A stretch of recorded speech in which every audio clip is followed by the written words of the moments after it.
We, the members of the Secret Order of Alchemical Actors, do solemnly commit ourselves to a full and honest telling of the history of the occult as far as we know it. Take it away, Luke.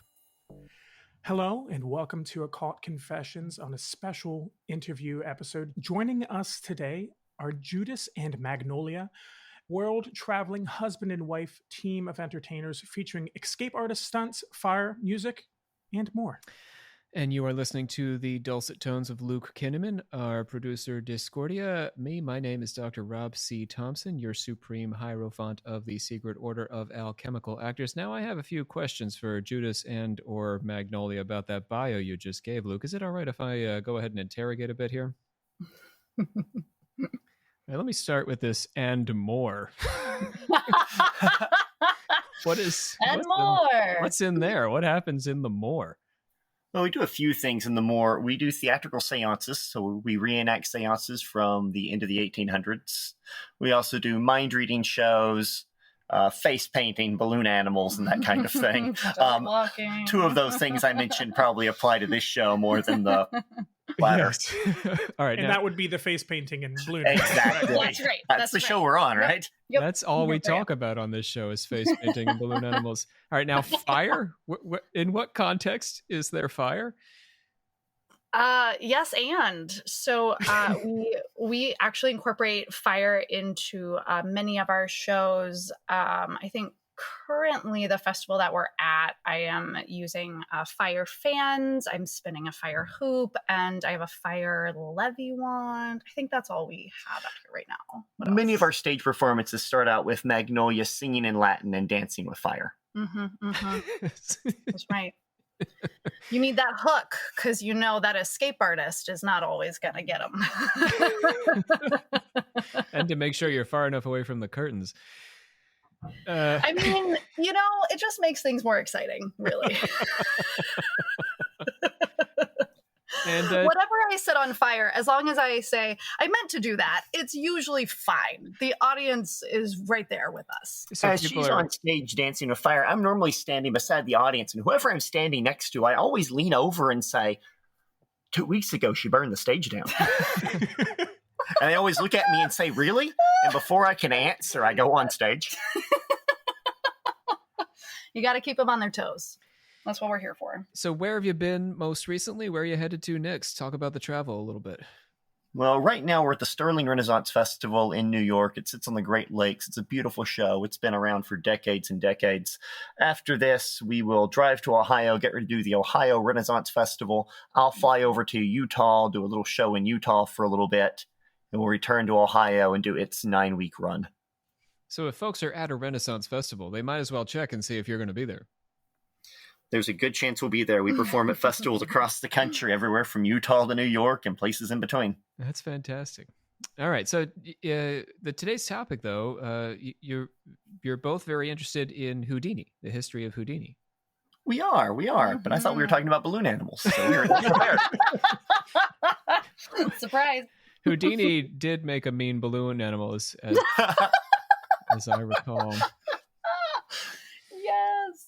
So I actually did research in Houdini's actual library. Oh, did you? Not the building per se, but Houdini's full collection of spiritualist and occult books was donated to the United States Library of Congress, which is where I did a lot of my work. So I have had the privilege of actually reading some of Houdini's books. I guess that the man himself at one point had held.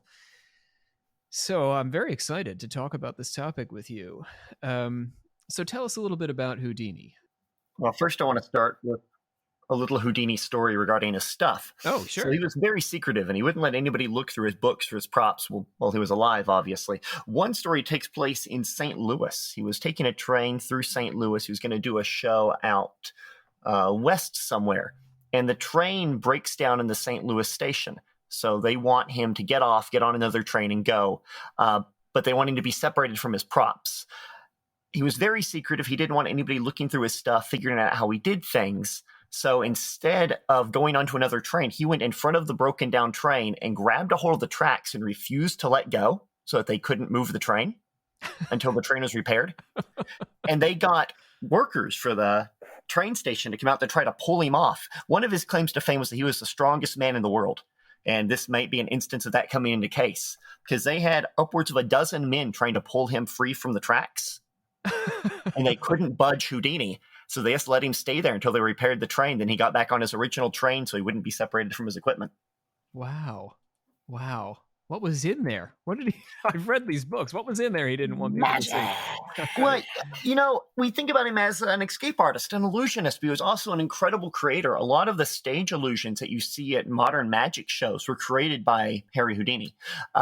He was an inventor of magic, where a lot of magicians recreate magic or do illusions that have been performed for decades. Houdini created a lot of items. So no other magicians knew how they were done, and people were desperate to rip him off. Do you guys use any of Houdini's illusions? We have, in fact. So one of the Houdini pieces that we have done was actually something that Harry and Bess performed together early in their career. They were also a husband and wife team of performers, and they did the metamorphosis. And I love that the way that they advertised this spectacle was that they would do the metamorphosis in the twinkle of an eye. They would perform this in just 3 seconds. And the Hubs and I did this for years. And one of the things that we've been very proud of is that we were able to get our metamorphosis down to 2 seconds. And let me explain the metamorphosis. So the metamorphosis is not an illusion created by Houdini. It was done before him, but he did it particularly well, him and Bess. Houdini would get put in kind of chains and locks and shackles and then locked inside of a wooden trunk.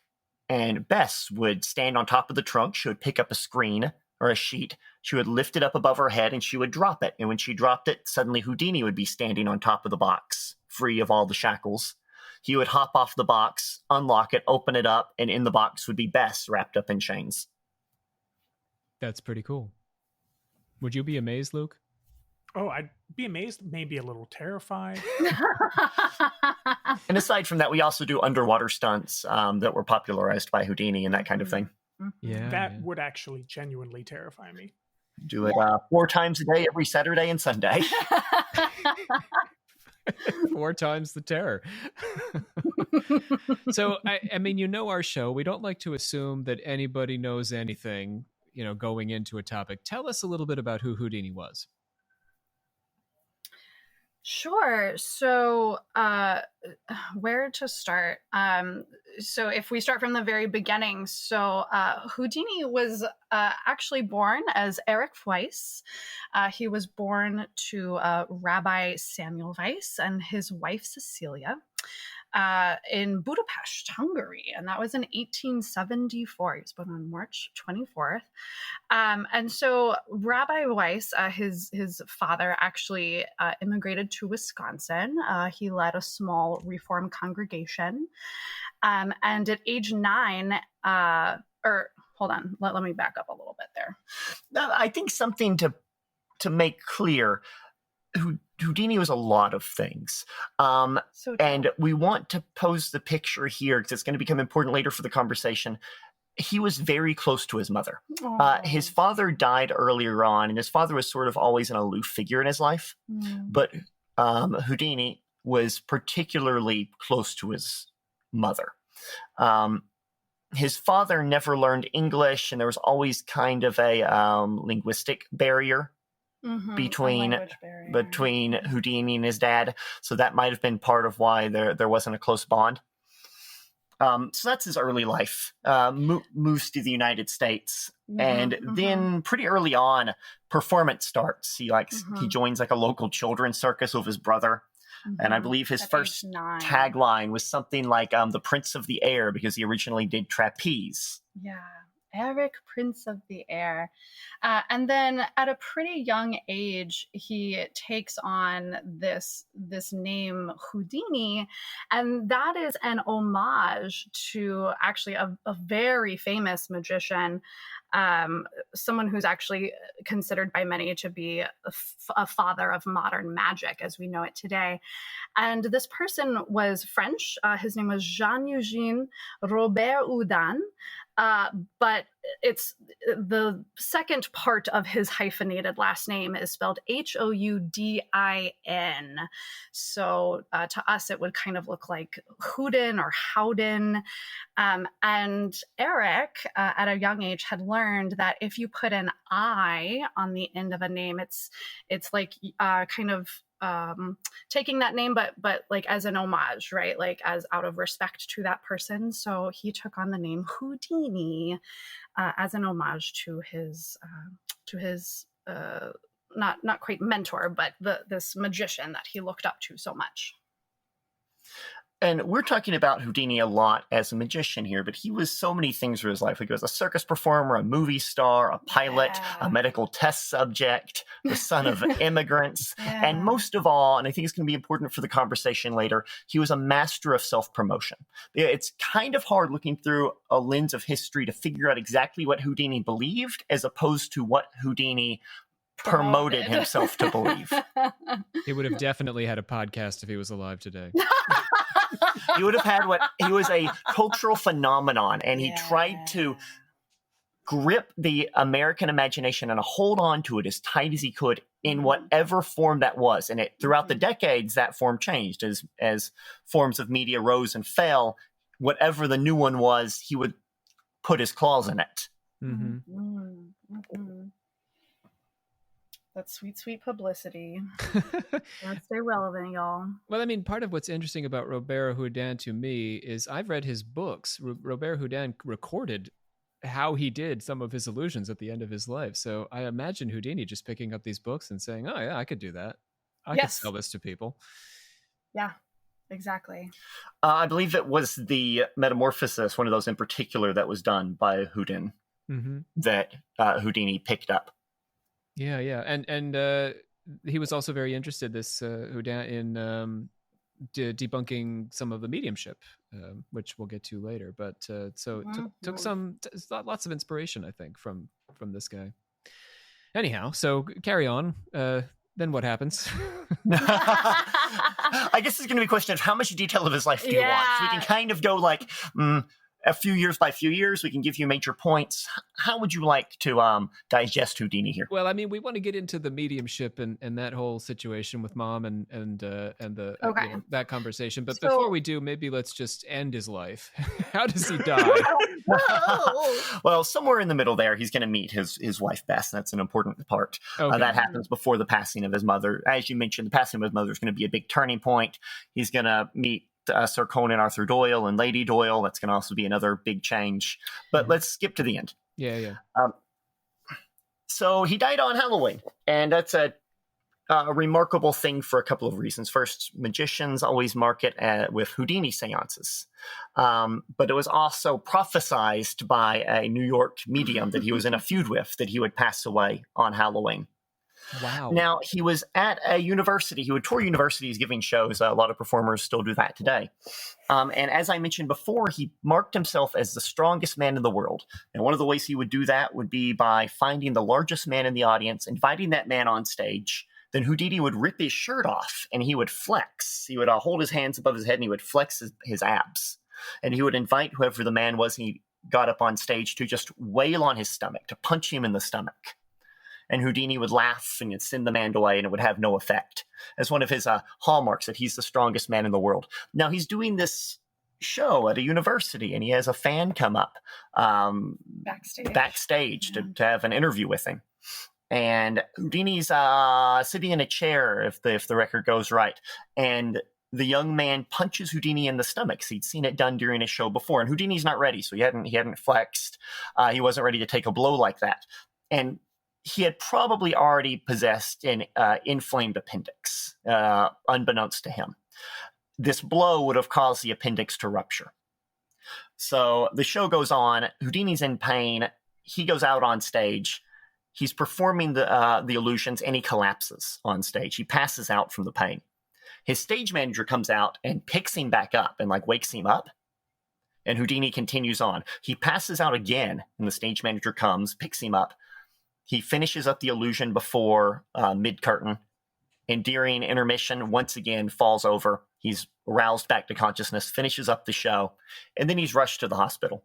And by the time he's arrived at the hospital, this ruptured appendix has gone septic, and It's too late. he can't be saved. Wow. And that's how we lose Houdini. So his stage manager kind of killed him. Look, people, the show must go on. My goodness. Like one of those Houdini had enough moms. will that if he wanted to stop, he would have. Like a dance mom propping him up and sending him out there again. Come on, Sally. You got this. What are you doing? No more tears. He woke him up, but if Houdini wanted to stop, Houdini would have stopped. Yeah, he wanted to carry on, do the show. Yeah, I hear that. He was so afraid of his reputation being ruined throughout his entire life. He was so afraid somebody would have an escape that he couldn't get out of. And him claiming to be the strongest man in the world and not able to continue, he would have seen that as an affront to this image that he had so thoroughly crafted. And the punches weren't an illusion when he did them on stage. No, they were real. Yeah. There's techniques so that it didn't hurt. Yeah. Or at least between acting and a technique so it didn't do any damage, he was fine. The punches were real, though. That's wild. My goodness. For example, a little side note here, people had a lot of patience during these shows, a lot more patience than they have for a stage show now. So when Houdini would be put in shackles and chains and handcuffs, he would usually step into a booth where he couldn't be seen. And the orchestra would start playing music, and this might go on for 45 minutes. The audience just watching a booth. What? I do not. Oh, yeah. Yeah. But Houdini wouldn't fail. There was accounts of him stepping back on stage, dripping with blood, where he had ripped these things off of him. Yeah. Oh. And people would just go wild for that. But I mean, these audiences would stick around for an hour or more. And it's so interesting for me to read about the accounts of some of these performances, because when we are on stage, and he generally is not going to be underwater for more than 3 minutes. I mean, 3 minutes, okay? And he gets out and people are like, oh my gosh, that took forever. I was freaking out. I was about to lose it, and so, I mean, to put those two experiences side by side, I mean, for my husband to be underwater for no more than 3 minutes, and then to read these stories about Houdini, being behind this curtain for 30, 45 minutes, an hour or more. And I'm like, wow, that's fascinating from the performer's point of view. Or in Houdini's water tortures, he would be underwater for extended amount of time. So there would be a screen that would go up so you couldn't quite see him.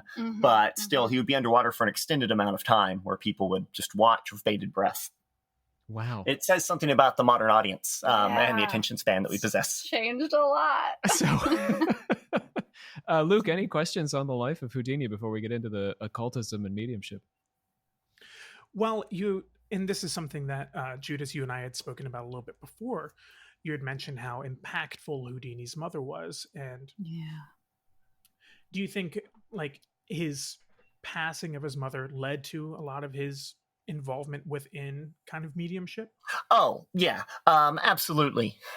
He loved her and he didn't want to lose her. And just like anybody who's suffering from grief, you're going to reach out and try to find the answers that you want. He lived in a world that's different from today. He lived in a world where spiritualism was at its peak. So the claims that you could reach out and speak to somebody, just like you could pick up a telephone and call somebody across the state, they were very real claims that were being made.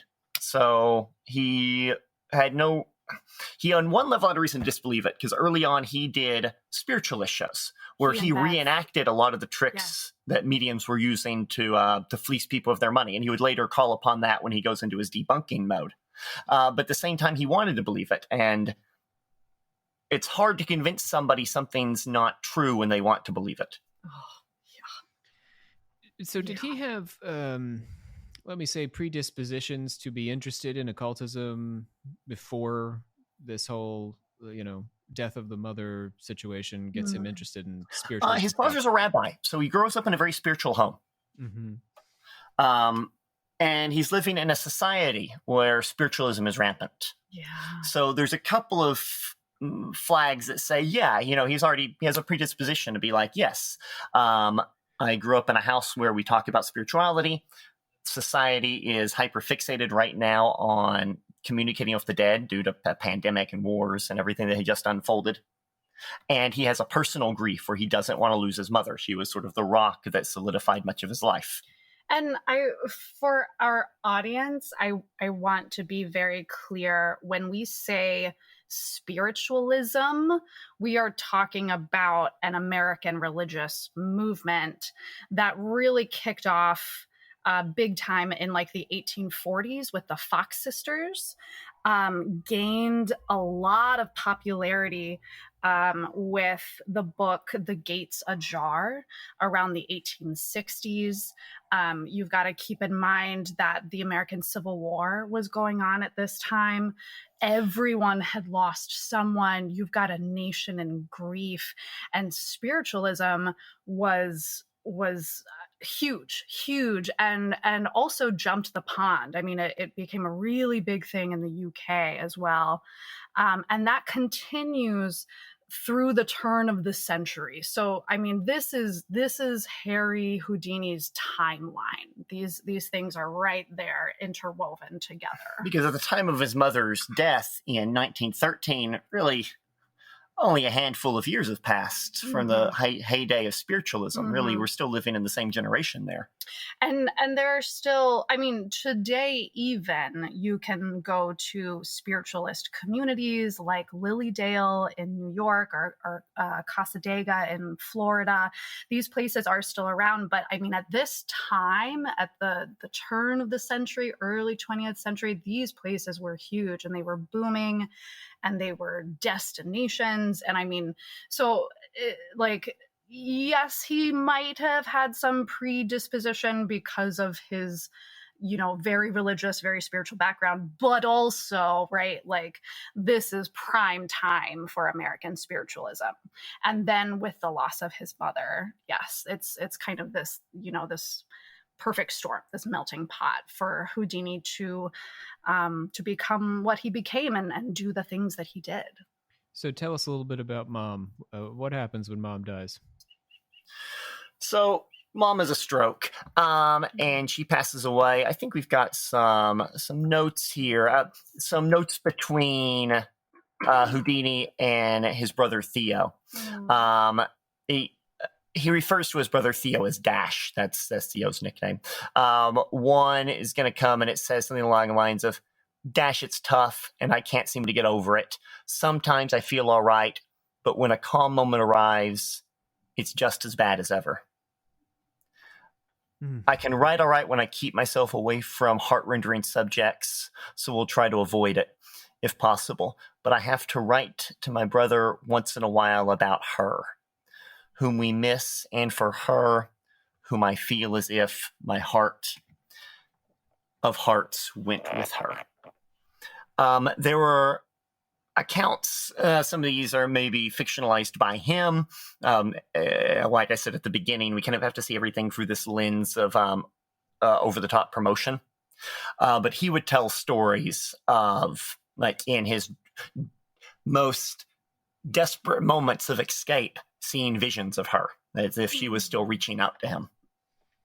I mean, I think it's interesting thinking about Houdini. I mean, when you said that we have to view him through the lens of his own self-promotion, I think that's absolutely true of Helena Blavatsky and Aleister Crowley as well. In order to understand, the quote-unquote real occultists, we need to see through some of their self-promote, some of their marketing, right? Yep. It's fascinating. Okay, so let's get into it. So then what happens with the mediums? So he gets interested in mediumship in a more active way. Is that true? Yeah, he wants to reach out to her, and he's contacting a number of mediums to do this, and he is unpleased with what he's receiving because he can't get any message that he can verify is from his mother. Keep in mind that for a while, him and Bess did a seance performance, so he's aware of a number of tricks that shysters were doing in the time. That's whenever he runs into Sir Conan Doyle. They form a friendship. They both have analytical minds. And Sir Doyle introduces him to his wife, Lady Doyle. Lady Doyle claimed to be a medium. She has Houdini sit down, and a seance ensues. And during that seance, Lady Doyle does automatic writing. She enters into a trance. She's holding a writing utensil, and she lets words flow through her that were apparently, or she claimed to be, from Houdini's mother. At the end of that, there are several accounts of this, some from Houdini, and so it's hard to know exactly how this panned out. But apparently, something was written that could not have been said by his mother. Okay, what does that mean? Like only Doyle's wife would know? It refers to what was it? She ends the message to Houdini with, "We rest in the arms of Christ Jesus." Oh, yeah, right. Yeah. And back to the beginning, we know that his father was a rabbi. They were a very religious Jewish family. So that, coupled with the physicality of the seance, they were practicing, back in the day, they practiced physical mediumship, where they would do physical things to prove that the spirits were speaking through them, as opposed to now we have like mental mediumship where it's just words.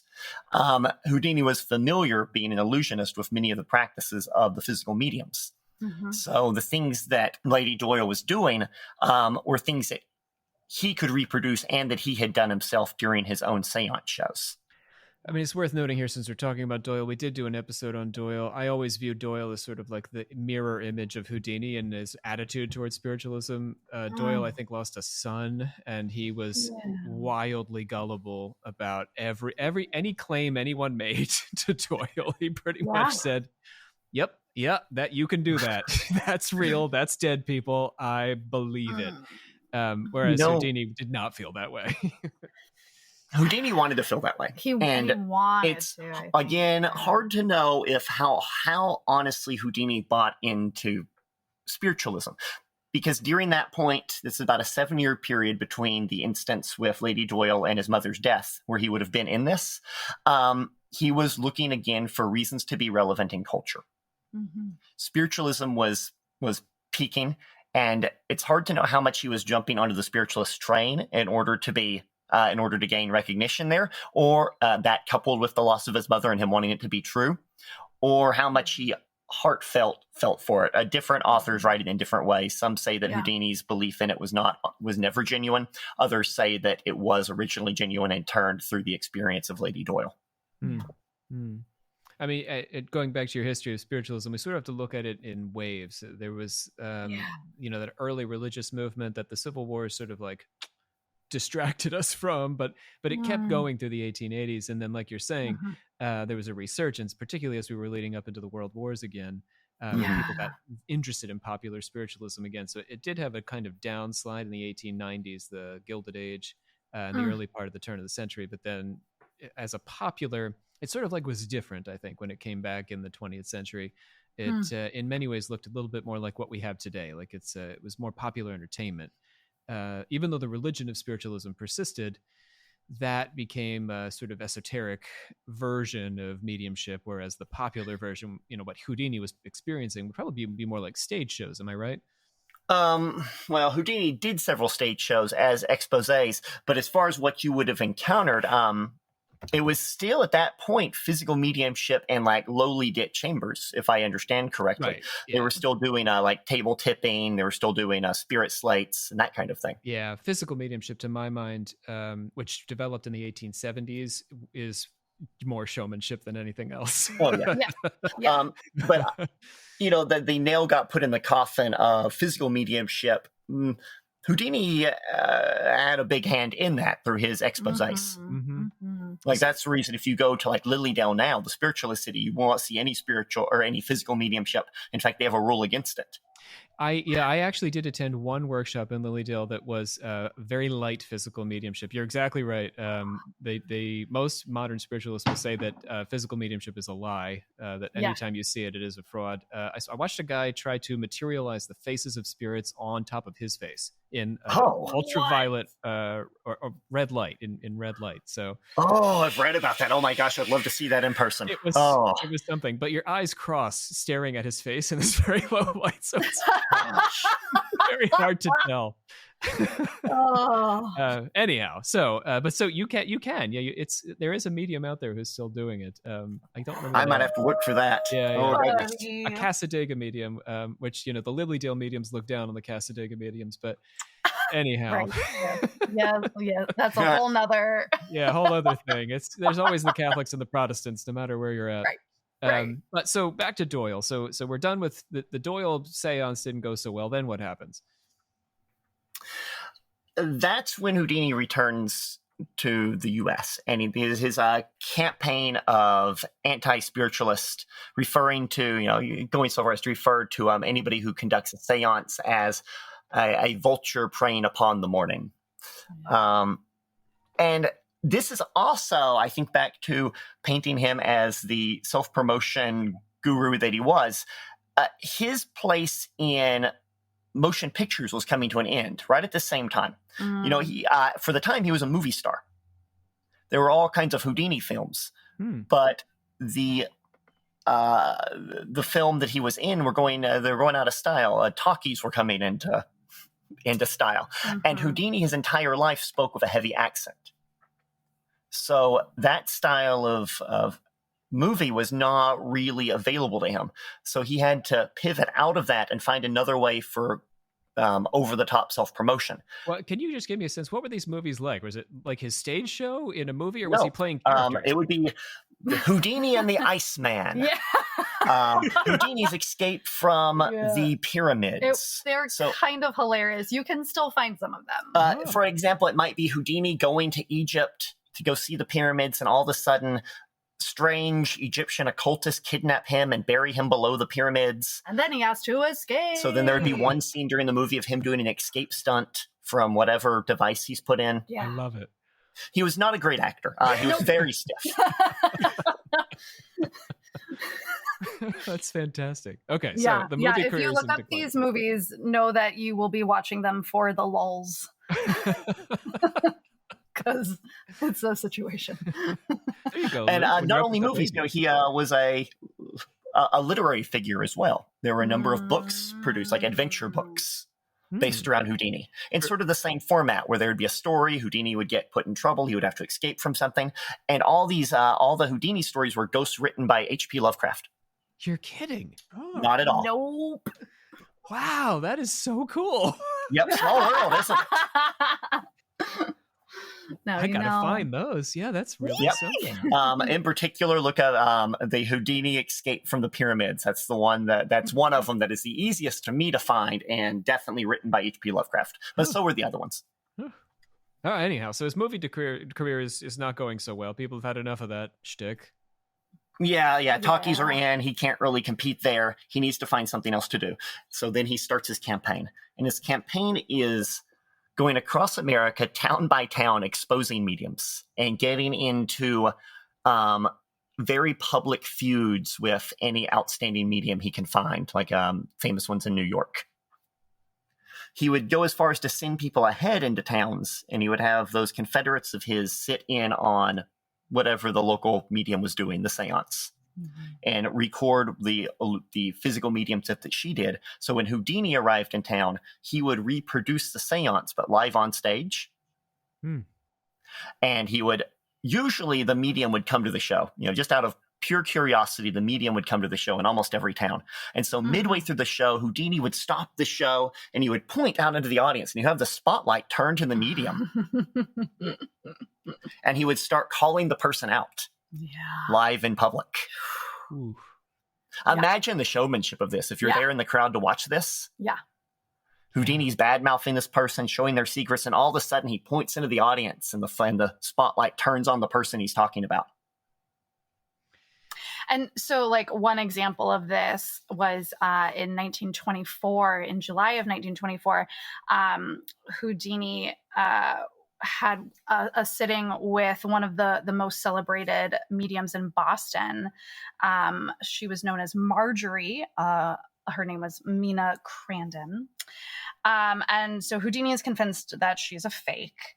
And not only does he feud with her, but wrap your mind around this. At the time, there was a Scientific American panel that was charged with evaluating her gifts. So Scientific America was a publication, I believe, at the time. Oh, it still is. Oh, is it? Okay. Yeah. That's why it's like it's so kind of mind-boggling. And I think they had an award out. The Scientific America had an award that if somebody could prove real spiritual ability, that Scientific America was going to give them some absurd amount of money. So you had a lot of people, mediums, competing for this award from Scientific America. Well, I mean, it's a step away from for early days. I think there was a committee from Harvard who evaluated the Fox sisters in the 50s. Yeah, it's very similar. Yeah. So it's just a slight step away from, actual academics. Now we're pop academics, right? Are offering these prizes. So this committee investigates Marjorie and believes that she's real. They invite Harry on to the committee. So he's the only person that hasn't seen her yet. All the other scientists have said, no, what she is doing is real. So then Harry comes in and sort of constructs a device because he knows what she's doing. He knows the tricks. So he constructs a device that would be impossible for her to do her illusions with inside of, based on how the illusions work. Okay. And sure to form, once she was put in this device, she could no longer contact the spirits. So she's like in a cabinet or something. Yeah. I kind of imagine the cabinet. It's a funny looking thing. There's pictures of it out there. If you want to look up Scientific American study, Marjorie Houdini, just kind of put those in Google. You'll find it looks like a cabinet with her head sticking out, the top of it, and her arms sticking out both sides, so that her arms can't touch each other. Yeah. So the arms had something to do with it then. Yeah, I don't know exactly what illusions that she was performing. But I know that her being restricted in this cabinet prevented her from being able to produce the messages from the spirits. So she was just doing mental mediumship. She was doing a physical mediumship. I think that she was producing some kind of message, like a physical thing would appear. Oh, like Blavatsky, there were letters. Or something. Yeah, okay. Similar. Yeah. So by being in this cabinet, for some reason, the spirits couldn't give her the letters. Okay. Yep. Okay. Yeah. So then what happens? Then I think the next big development in this is when Houdini goes before Congress. I love it. Yeah, I mean, imagine this. Like, if we're looking at this still through self-promotion, he's got now the biggest platform he can have. Like, he is he's testifying before Congress, and he's in all the newspapers. And what is he He's trying on radio. to achieve with this? Does he want legislation? Like, what is he looking for? So there was a senator who was putting forth legislation that outlawed doing mediumship or fortune telling for money. Okay. So they called Houdini before Congress to give a talk on why all this was fraudulent and why a law needed to be passed. And so in true showmanship form, Houdini turned it into a stage and produced ectoplasm and did a show like on the floor of Congress. That's wonderful. But what happened? I believe this law died in committee somewhere. It was never made. It was never made a thing. But he was definitely spoke before Congress on the topic. There's no business like show business. And that was not long before his death. Let me think. That was 1926. And he was selling his stage shows. I mean, that was the product ultimately, is that you would go and see him do these? The product is his name is everywhere. And so you see a guy who he's speaking before Congress on the topic. His name is on like radio continuously and in the newspaper continuously. And then he shows up in your town. And he's putting on a theater show. You want to go buy a ticket. Yeah. And that was the point of all of it. That was the point of or at least to many folks. And in my mind, that was the point of this, was to continue to make his name relevant. Wow, that is tough stuff. For example, like he would go so far as to make his name relevant. He was the first person to fly across Australia. That's right. I kid you not. He heard somebody else was going to do it. This was at the early age of aviation. Yeah. And he hears somebody else is going to fly across Australia, local Australian. So he hurries to Australia, buys a plane, has the word. It looks like a it's like a giant flying box. You can hardly believe this thing can fly, but it's a giant like box with Houdini written on all sides of it. And he flies. He's not from there. He didn't live there. Nope, he just did it. He just did it to be relevant for the news. First person to fly across Australia. Yeah, I love that. Now, that being said, did he pilot the craft himself? He did. Yeah. It's kind of impressive. Wow. He's legitimately the first person to fly across Australia, Harry Houdini. He really did it. But he's a little bit, I mean, we get down on the Instagram influencer, but, you know, he's kind of... Oh, yeah, he is. Like in every way, shape, or form. That was what he did. He jumped from whatever was trending at the time to the next thing in order to be relevant and put butts in the seats and sell tickets. Yeah, I hear that. He would be a monster with a smartphone. Right. So that Twitter account would be fire, because the feuds he got into with these mediums were epic. You know, they called each other names, they called each other frauds, fighting in public. Curses were put on him. It was the height of entertaining self-promotion. Yeah. And he wrote a book about it. I did read his book on the subject. Yeah. The Davenport brothers, I think, were near the end of their lives. He went out to visit the one living Davenport brother. This is my favorite chapter in the book. Oh. He goes out to visit the one living Davenport brother. And the Davenport brothers, I think, never claimed to be mediums, but they let people believe that they were mediums while they were on stage. And the Davenport brother, Ira, I think, maybe said, yeah, no, we're not mediums. It was all an illusion. This is how we did it. He's like 80 years old. But his whole life, they'd never said that out loud. So Houdini writes this chapter about, you know, going out to see him. And Anodelia Distabar was another medium he featured in the book, who was just a con artist, like a horrible con artist who married all these rich people, took all their money. Speaking of the Davenport brothers, are you familiar with what they did exactly? It was musical instruments in a cabinet, as I recall. Yeah, it was this beautiful. It's what illusionists now call a spirit cabinet. They would more or less, one of them would go into the cabinet and get tied to a chair. Yes. Yeah. And then there would be some instruments on the floor. They would close the door. All of a sudden, the instruments would start playing. They would open up the door, and the guy would still be tied to the chair. But the instruments had played. Yep, the instruments had played. Everybody heard them. Obviously, the spirits must be. And you know, decades after they performed that on the on vaudeville circuit, mediums were doing the exact same thing but claiming to be real. Yeah. So tell us a little bit about how this story ends with mediumship and Houdini. He's in a feud with one New York medium, puts a curse on him and says, "You will die on Halloween." And that brings us back to sort of close to the beginning of our talk, with the situation of him getting punched in the stomach and passing away.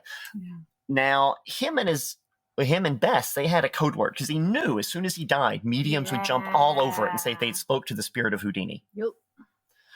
So him and Bess had a code word, and she knew a certain word that if it was said, it was Houdini, and if it wasn't said, then it wasn't Houdini. Because Houdini also promised her, this goes back to he may have believed in spiritualism to a bit, that if anybody could speak from the dead, he could do it. You know, maybe another boasting claim to fame for a self-promoter. But he claimed it. So she would every year on Halloween host a seance. And it still happens to this day. He ensured that self-promotion through the ages. Now, she only did it for a handful of years. Yeah. And after those years were done, she said, "It's done. He has not contacted me. Yeah. I have lost him forever." Oh. Now, an interesting fact on that final seance, there was a huge thunderstorm that broke out. And according to all reports, the thunderstorm just took place over the house and nowhere else where the seance was being conducted. It may be completely irrelevant, but it's a nice part of the story. It is, yeah. It's a nice detail. And so now it carries on, though. And yes, now there was a little phase there where Bess, she married somebody after Houdini. She married a spiritualist. She married a medium. And she claimed during that time that Houdini had contacted her. Again, self-promotion. She's not a fool either, and she understands staying relevant. Now, she went back on that a few years later, and she said that didn't happen. Interesting. I feel like in good conscience, you couldn't go forth accepting or, putting that as the truth, especially given the nature of Houdini and Lady Doyle's seance when he attempted to reach out to his mother and learning that maybe she was Christian in the afterlife, or more realistically, that it was not his mother. So leading people astray in that context just for the sake of personal gain. Yeah, might not have resonated with her that well. It couldn't have, and that was what Houdini spoke out about his entire life, was that it is the way that they are preying upon those who are suffering is what makes these mediums unethical. It's not the fact that they are trying to do this. It's not the fact that they may be speaking to the dead. It's that they are fleecing people of their money. Yeah. So, I mean, in the case of Mrs. Doyle, I mean, I sort of I pity her a little bit in this scenario, because it's conceivable from my work with mediums that she could have been communicating something genuine, and then she just got in her own way and said the wrong thing, and maybe Houdini was talking to his mother. Who knows? Right. So I feel like there's a place in automatic writing where perhaps she thought something was going on. Now, if she was practicing physical mediumship, in my understanding of illusions, there's no way you can accidentally do spiritual mediumship and not know that it's fake. Right. If you found a way to fake it, then certainly. Yes. So if the reports that about because it's unclear exactly what unfolded here. There's two stories. One of them is the automatic writing, and I can see how Lady Doyle may have duped herself, or may have got in her own way, as you said. That's an excusable, perhaps, mistake. If she was practicing the physical mediumship that Houdini was familiar with and would have immediately saw as a fraud, that's less of a mistake and has to be done intentionally. So, I mean, you're both illusionists and a mentalist, right? You do a mentalist act. Yes, we do. Yeah. Let me dig in a little bit on a couple of things that I have endeavored in my career to try to understand. We'll start with the physical mediumship that has baffled me, and that's table tilting. And I have read a variety of magicians' explanations of table tilting. I think James Randi took Houdini's whole shtick and did it all over again on Johnny Carson. with Uri Geller, right? Playing out the same thing. But so having sat in on table tilting seances, I found Randy's explanation for famous table tilters to be a little bit lackluster. It just didn't ring true for me, in part because I've seen mediums get up from the table as the table continues to tilt. Sure. Okay, so during our theatrical seances, we do table tilting. And we do it as illusionists. Whenever we do a theatrical seance, we tell our audience before they buy a ticket that we are illusionists. We give this talk. We let them know that everything that's going to happen is under our control. And then from that point on, we conduct it as if it's earnest. And then at the end, we once again remind them that everything they experienced was an illusion. Now, early on in the evening, I perform table tilting. I at first start out sitting at the table with them. And I allow it to proceed. And then I remove my hands from the table and allow them to conduct it without my touching it. I will tell you, in the table that I use, it is very specifically constructed to have a very certain balance. Interesting. So once you get it started, it just sort of goes on its own. Well, it makes it very easy to fall into ideomotor motion. But it's not going to levitate. No, it won't levitate. I can make it levitate if I'm sitting at the table. Interesting. I would not be able to make it levitate without me sitting there. That doesn't mean there's not ways to do it, because I can think of some. Just in our show, it wouldn't levitate unless I was sitting at it, but then I could settle it back down and stand up from the table, and it would still do the proper tilting and give messages. So the table itself is doing the work. Yes. The table itself is doing a lot of the work as far as complementing the ideomotor motion to make the tilting and messages come through. I'm doing the work as far as the levitation would come. There's another device involved. So the audience is fooling themselves in some way. Yes. A lot of what goes on in both mentalism and a stage seance is going to rely on the minds of the sitters. So let's get into the mentalism side of this. John Edward, I think, most famously would collect data about his audience. And then he would play a fishing game. And I mean, there were two ways I think Jonathan Edward achieved his mentalism trick. I mean, for listeners who aren't familiar, Google the man. You're going to get the Protestant from like the 18th century, but then also this medium. And there were the two tricks that he was accused of were the one where he would just collect information about you. You'd fill out a card on your way in. The other one was fishing, which modern mediums also are very down on, which is just when you look into the audience and say, does anybody know a guy named John? And when he's playing statistics.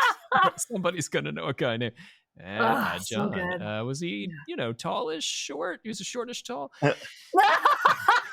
It's going to go well for you eventually. Yeah. Classic. So that's, that's what Jonathan Edward has been discounted for. But what would it take for you as a I know as a magician, you don't want to give away your secrets, so I don't want to go there. But what would it take for you to be persuaded by a medium that they're not just performing an illusion?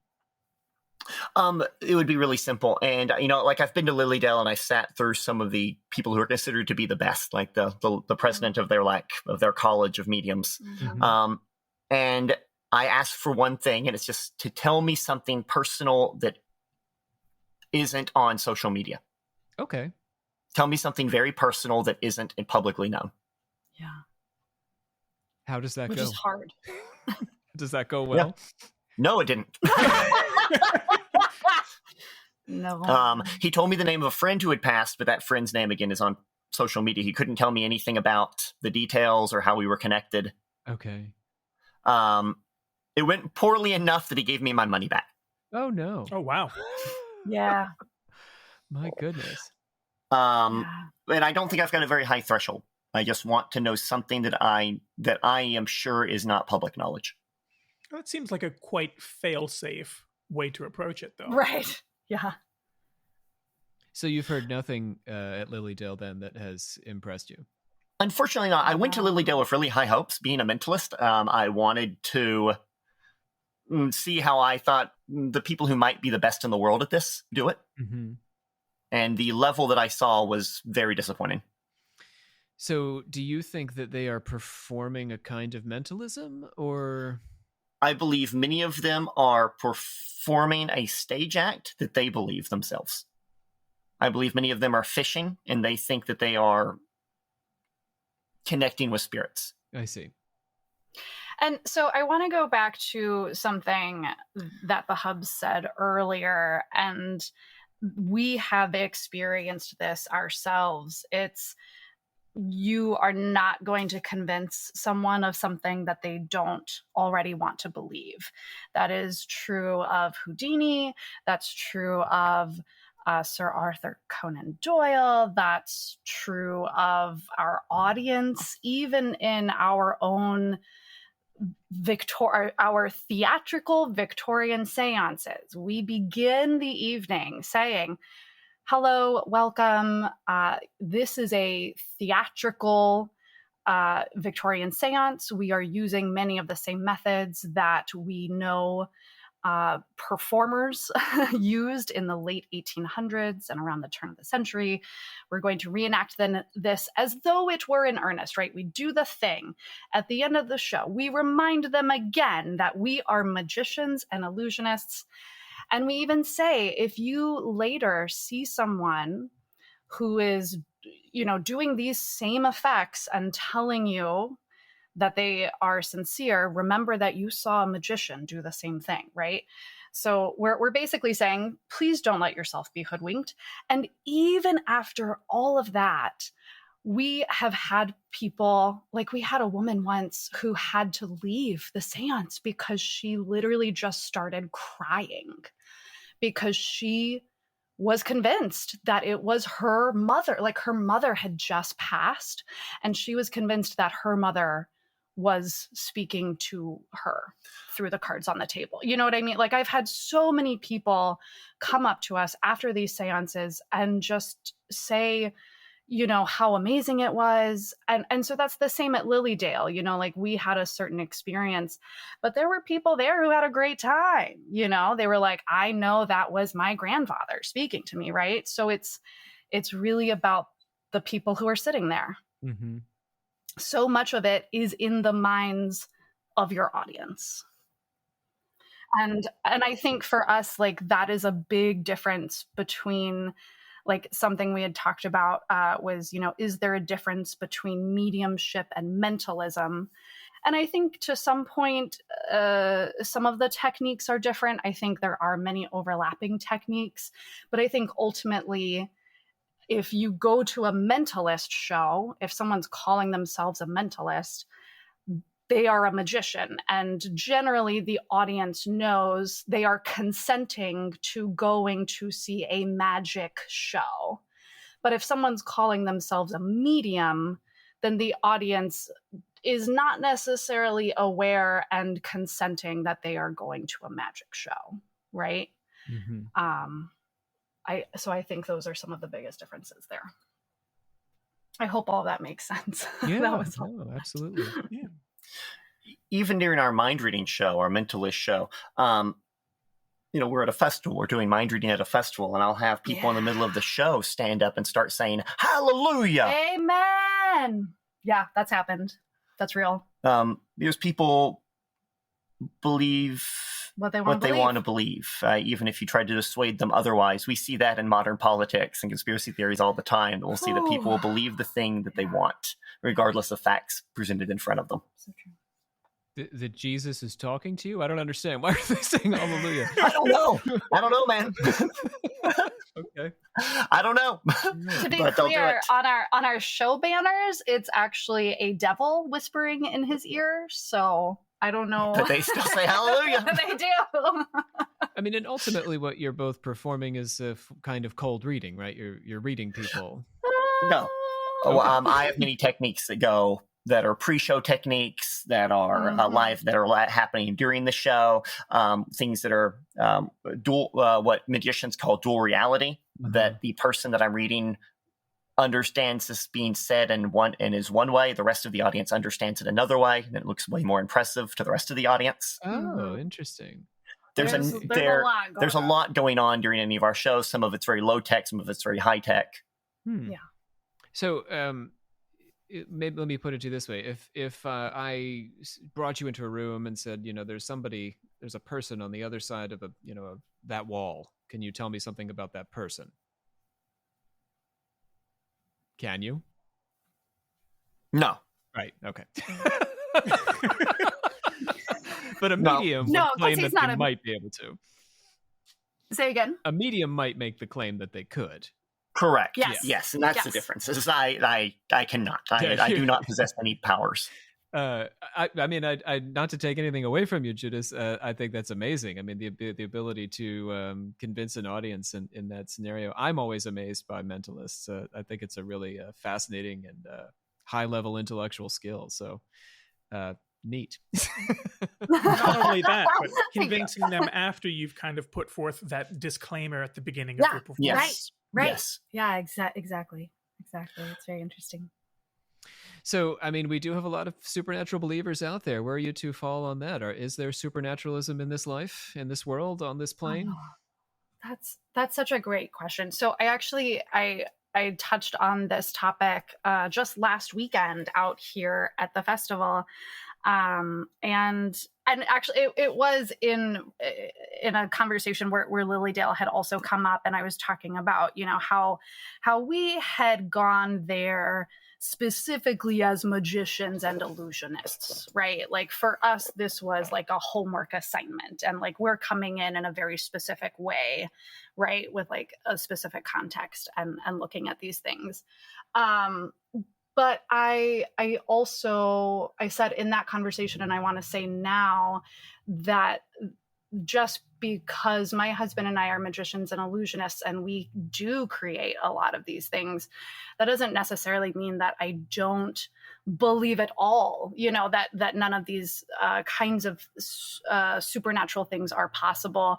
Because of my family background, I have grown up my whole life with my mother experiencing things that really cannot be explained, outside of her personal experience. And that's within her family as well, and so like one example I give is my mother has 2 siblings, and one of them has already passed, and that was her brother.